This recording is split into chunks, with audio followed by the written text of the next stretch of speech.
네, 안녕하세요. 세력사냥꾼입니다. 오늘은요, 비중에 대해서 좀 이야기를 해볼까 합니다.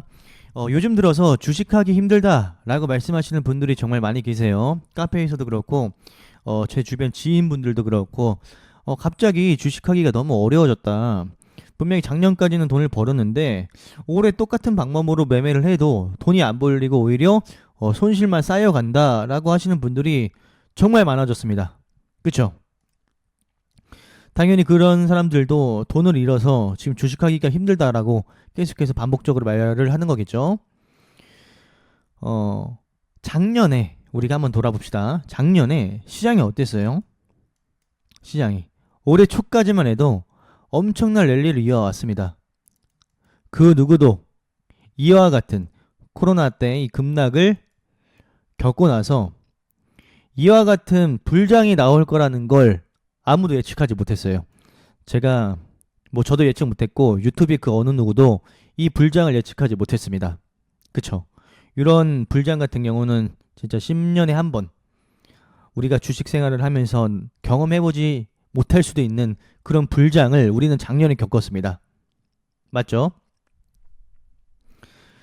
그래서 아마 모든 개인 투자자 분들도 작년에는 돈을 거의 다 벌었을 거예요.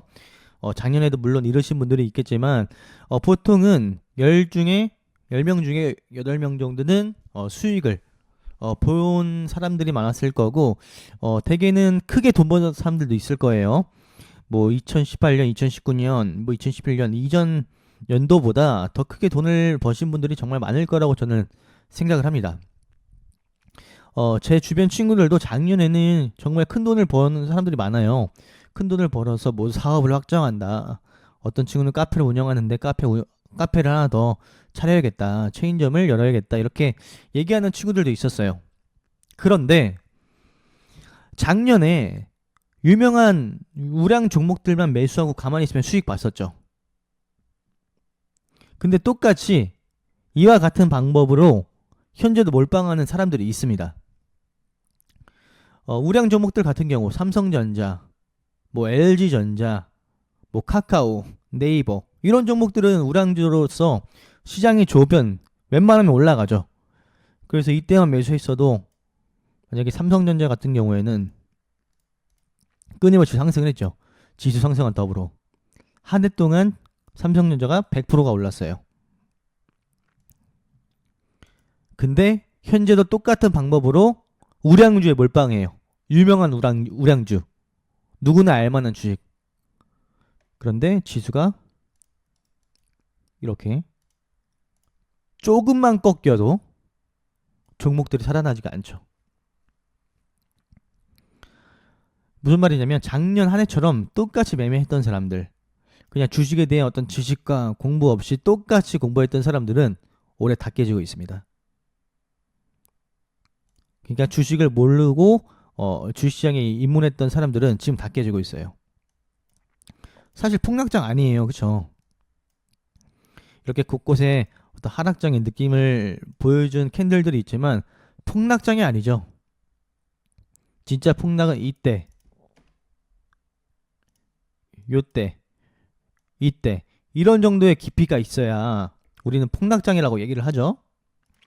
깊이가 깊을 때 이럴 때를 폭락장이라고 하는데 지금 폭락장이 오지도 않았어요.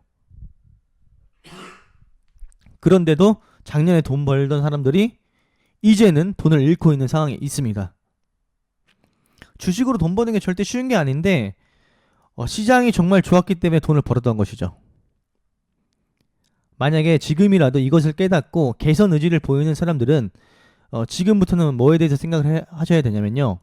본인의 실력과 비중에 대해서 생각을 해보셔야 됩니다. 비중. 저는 비중을 정말 중요하게 생각을 해요. 오늘도 어떤 한 분이 저한테 물어보셨어요.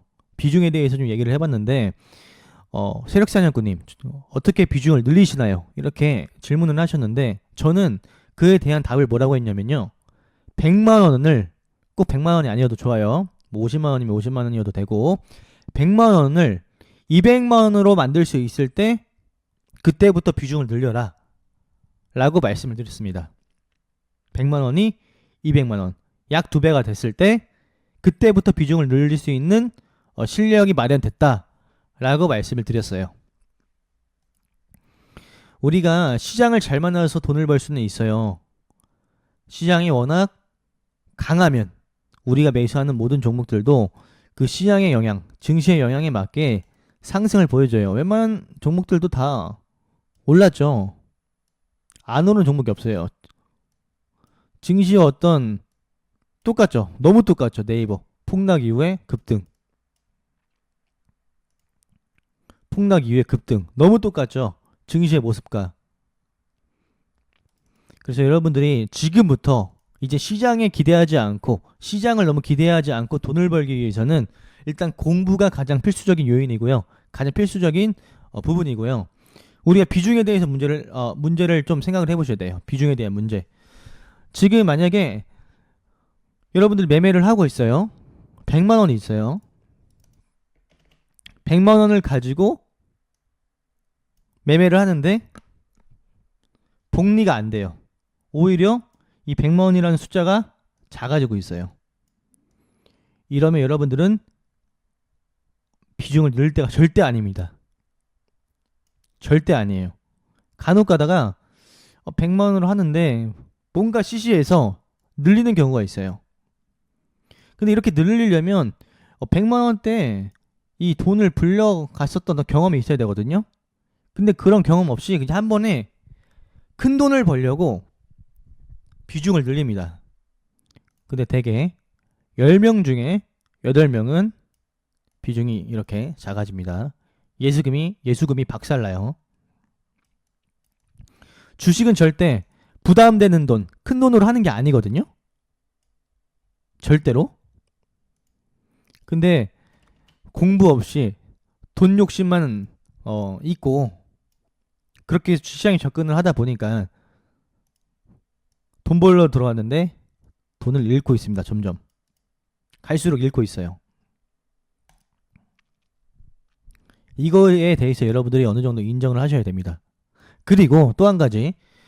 지금 비중에 대해서 이야기를 하고 있는데 만약에 여러분들이 이 포스코 케미칼에다가 아니다. 그 M게임에다 적용을 해볼게요. 오늘 제가 M게임에서 수익을 거뒀는데 여러분들이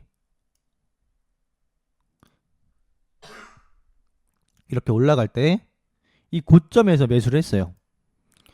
근데 여기서 보면 고점에서 5% 정도 빠졌죠. 근데 고점에서 100만 원을 매수한 거야. 100만 원을 매수했는데 매수하자마자 떨려.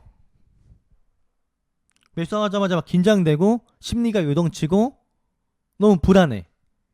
그러면 그거는 여러분 그릇에 맞는 비중이 아닙니다. 그거는 여러분들이 감당할 수 있는 매수 금액이 아니에요. 100만 원으로 했을 때는 떨리는데 50만 원으로 하니까 떨리지 않아. 100만 원에서 분명히 떨렸는데 70만 원, 50만 원 때는 떨리지가 않아. 그러면 여러분들은 그릇이 70만 원, 50만 원인 거예요. 이것을 인정해야 돼요. 거기서부터 차곡차곡 우리가 공부를 하면서 복리 효과를 내야지 우리가 떨리는 금액으로 매매를 하다 보면 정상적인 매매가 절대로 진행되지 않습니다. 올바른 매매가 진행되지 않아요. 제가 방송에서 항상 말씀드리죠. 저의 그릇은 3천만 원에서 5천만 원, 6천만 원 이라고 말씀을 드렸어요. 저의 그릇은 3천에서 5천이나 좀 확신이 있는 매매는 6천에서 8천까지 한다고 했죠. 제 그릇이 이 정도인 거예요. 제 그릇이. 그러면서 창현 개미님 같은 경우, 창현 개미님, 불개미님 이렇게 정말 잘하시는 분들 있잖아요. 누구나 알만한 유튜버 분들. 그분들은 1억 이상, 2억, 3억, 10억씩 굴리죠.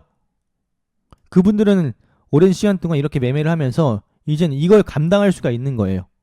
저는 아직 고수가 아니기 때문에 고수의 바늘에 올라가지 못했기 때문에 3천, 5천, 6천, 8천 이 정도로가 적당해요. 저한테는. 요 반열에서 매매를 하는 게, 요 사이즈에서 매매를 하는 게 제 심리를 요동하지 않기 때문에 이 정도로 하는 거예요. 저는 뭐 하루에 뭐 100만 원에서 뭐 오늘은 뭐 다른 계좌까지 해서 600만 원 정도 벌었는데 제 그릇은 이게 최고치인 거예요. 매매할 때도 뭐 5천만 원 치렀을 때가 뭐 내 어떤 평정심을 유지할 수 있는 금액이라고 해야 될까요? 이 영상을 보시는 분들마다 어떤 그 금액대는 다 다르겠죠. 누구는 1천만 원이 될 수도 있고, 누구는 2천만 원이 뭐 적당한 금액이라고 생각할 수도 있고, 반대로 작게는 50만 원, 150만 원, 300만 원이 적정 금액이라고 생각하는 사람이 있을 거예요. 단 여기서 말씀드리는 건 여러분들이 매매했을 때 심리가 요동치고 마음이 불안하면 금액을 다운시켜라. 그 얘기를 하고 싶습니다. 저도 처음부터 비중을 막 몇천씩 한 게 아닙니다. 그냥 서서히 복리 효과가 되고 예수금이 커지고, 이 예수금이 커짐과 동시에 계속해서 공부를 하겠죠. 그러면서 이제 확률도 높아지고, 그래서 지금 뭐 3천에서 8천까지 굴리는 거지, 한 번 매매할 때마다 그 정도 굴리는 거지. 처음부터 뭐 제가 뭐 잘나가지고 몇천씩 매매한 건 절대 아닙니다. 저도 맨 처음 주식할 때 7만 원으로 시작했어요. 7만 원. 이때도 떨리더라고요. 웃기죠? 이때도 떨려요. 그리고 나서 50만 원이었는데 이것도 떨렸어요. 100만 원은 너무 떨렸죠. 이거는 뭐 제가 뭐라고 표현할지 못할 정도로 떨렸어요. 처음 주식 시작할 때. 그래서 비중은 자연스럽게 공부한 만큼의 실력과 경험이 이 비중을 높이는 겁니다. 그러니까 지금 당장 너무 급하게 생각을 하지 마세요. 여러분들 입장에서 너무 돈을 많이 잃고 너무 긴장되고 떨린다 하시는 분들은 비중을 낮추시고 공부하세요. 요즘 들어서 유튜브에 공부 영상들이 너무 많잖아요. 공부 영상들이 너무 차고 넘치고, 저도 저도 뭐 공부 같은 것들을 여러분들에게 많이 교육시켜드리고 정말 많단 말이에요. 여러분들은 정말 공부할 수 있는 환경이 잘 되어 있다고 저는 생각을 해요. 그러니까 이 주식 우리가 평생 할 거죠. 우리가 1년, 2년 요 정도 하려고, 1년, 2년 이 정도 하려고 하는 게 아니라 10년, 20년 하려고 하는 거잖아요. 평생. 20년, 30년, 40년 하려고 주식을 하는 건데, 지금 한 1년에서 한 3년 동안 이 공부에 매진을 해보세요. 그러면 앞으로의 5년, 10년이 편해질 수가 있어요. 그래서 저는 여러분들이 오늘 내용에 대해서 뭐 잔소리 같다면 잔소리할 수도 있겠지만 정말 건강하게 매매를 하셨으면 좋겠다는 입장에서 말씀을 드리는 거니까 오늘 한번 잘 생각을 해보셨으면 좋겠습니다. 비중이 정말 중요해요. 비중. 앞으로 여러분들이 큰 돈을 잃으시면 안 되잖아요. 정말 우리가 작년과 같은 시장이 다시 나오지 않는다면 이러한 조그만 기침에도, 조그만 하락에도 우리의 계좌는 요동을 치고 힘들게 합니다. 이게 종목이라고 쳤을 때 여기서 몰빵했는데 이렇게 떨어지면 잠 못 자잖아요. 그렇게 몰빵 매매, 지수에 의존하는 매매 하지 말고 우리가 공부를 해서 적당한 선에서 천천히 여러분들의 실력과 계좌를 키우는 겁니다. 아시겠죠? 여러분들께서 잘 되셨으면 좋겠습니다. 정말로. 그럼 영상은 여기에서 마치도록 하겠습니다.